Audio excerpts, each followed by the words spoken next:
Good morning, good morning, good morning, good morning mga idol. Ito po, dinayo po tayo ng mga bikers. Ito po sila, nadatingan po sila. Sir, maraming po salamat sa pupunta niyo sa aming bakery. Sir, happy birthday po sir. Sir, Sir Ed. Happy birthday po. Shout out Philippines. Kaway-kaway. Pati po kayo sa atin, sa kabukan sa atin.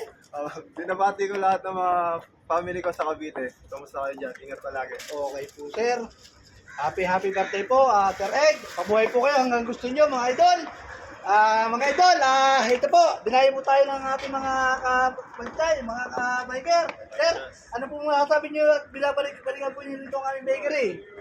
Masarap po. At pakitihan. Okay po sir, maraming po salamat. Kaya balik-balikan. Okay po, maraming po salamat sa pagpuri po niyo sa aming pong mga tinapay, lalo po sa aming mga pagkain. Kayo po sir, at bakit po lagi po kayo bumabalik dito kay Kuya Pep? Ano pong binabalik-balikan Ay, niyo rito? siyempre, yung pandesal mong napakasarap. Okay po. Kaya yung mga dinadayo namin dito. Sir, maraming pong salamat. Okay po. Okay po sir, ano po nga masasabi niyo sir? Sobrang sarap ng pandesal dito. Hindi lang pandesal. Sobrang daming tinapay dito pilihan nyo. Sobrang sarap. Kaya binabalik-balikan namin. Maraming Sir, chicks. maraming pong salamat. Kaya mga idol, ano pang inaantay niyo? Kakain na tayo! Kain na po tayo, mga idol. Maraming pong salamat. Mga idol, salamat po. Thank you. Thank you po sir. Thank you.